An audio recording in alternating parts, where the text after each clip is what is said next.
Hello everyone. তো এটা হচ্ছে সরস্বতী পুজোর দিনে সন্ধেবেলার একটা ছোট্ট মিনি ব্লগ। তো সন্ধেবেলাটা আমি কি করলাম, কিভাবে কাটালাম সেটাই তোমাদের সাথে শেয়ার করছি। তো একদমই সিম্পল একটা ভিডিও।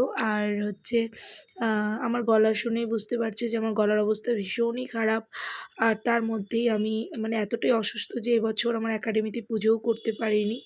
তো এক ভাইয়ের বাড়িতে ইনভিটেশন ছিল সেদিনকে। তো দুপুরে যেহেতু যেতে পারিনি সেইজন্য চলে যাচ্ছিলাম হচ্ছে সন্ধেবেলার। ভাই বারবার করে বলছিল। তো ওই ভাই আমার সাথে কাজ করে, আমরা একসাথে কাজ করি আমার একাডেমিতে। তো যাই হোক, তো চলে এলাম ওই ভাইয়ের বাড়িতে। আর এই যে কত সুন্দর পুজো হয়েছে, ভীষণ সুন্দর। মায়ের মূর্তিটা এত সুন্দর, নিজের হাতেই সাজিয়েছে, ভীষণ ভালো লাগলো আমার দেখে। তো তারপরে এই যে এখানে একটু প্রসাদ খেয়ে নিলাম। আর এই যে এদিকে এটা ছিল আমার সরস্বতী পুজোর সাজ। তারপর নীল প্রসাদ খেয়ে এখানে গল্প করছিল। এখানে এইটা একটা পুচকি বোনও ছিল, ওর সাথে খেলা করছিল, মজা করছিল, এই যে আমি একটু আদর করে দিলাম।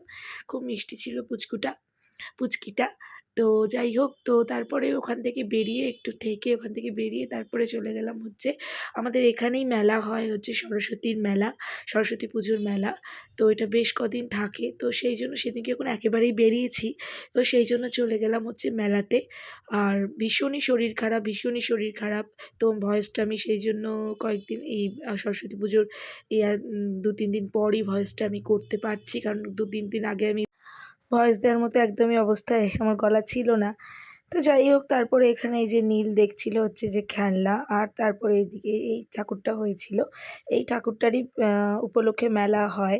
তো খুব সুন্দর ঠাকুরের মূর্তিটা বেশ দেখলাম, বেশ বড়সড় মূর্তি ছিল। আর আর খুব সুন্দর মায়ের মুখশ্রীটা ছিল। তারপরে এদিকে নীল কী করছে, মানে খেলনা নেবে বলে কী করছে, আর আমি ভিডিও করছি বলে আমাকে ভিডিও করতে দেবে না, কী করছে খেলনা নেবে বলে।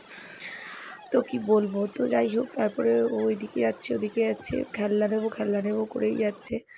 তারপরে এদিকে অনেক দিন পর দেখলাম হচ্ছে যে মাটির বিভিন্ন ধরনের, এগুলো আমি ছোটোবেলাতে দেখতাম। তারপরে এদিকে মেলাটা ঘুরে ফিরে একটু দেখছিলাম। তো তারপরে এই যে ডিশগুলো দেখছিলাম, এগুলো বেশ এখন চলছে। তো এগুলো বেশ ভালো জিনিসগুলো, এগুলো বেশ ভালো।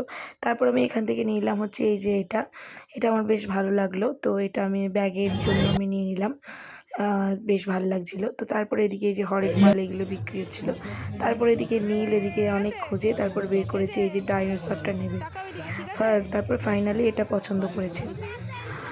তো তারপরে আবার বলছিল এই কালারটা নেব না, অন্য একটা কালার নেবে। তো যাই হোক, তারপরে এদিকে এই যে আমি এই ইয়াররিংগুলো দেখছিলাম, এগুলোও বেশ ভালো লাগছিলো, বিভিন্ন রকম। আর ইয়াররিং তো নেওয়াই হয়, বাট পরা হয় না, তো ইয়াররিং সেজন্য আর নিইনি।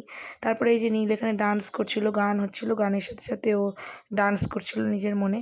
তারপর এখান থেকে মেলা শেষ, এবার বেরোবো, বাড়ি যাওয়ার পালা। তো তারপর নিয়ে নিলাম হচ্ছে জিলিপি। মেলা এলে যেন এই জিলিপি বাদাম না নিলে মেলাটা সম্পূর্ণ হয় না। তারপরে এই যে বেরিয়ে গেলাম, মেলা থেকে বেরিয়ে গেলাম। তো ভিডিওটা এই পর্যন্তই রাখলাম, তোমরা জানিও কেমন লাগলো। টাটা।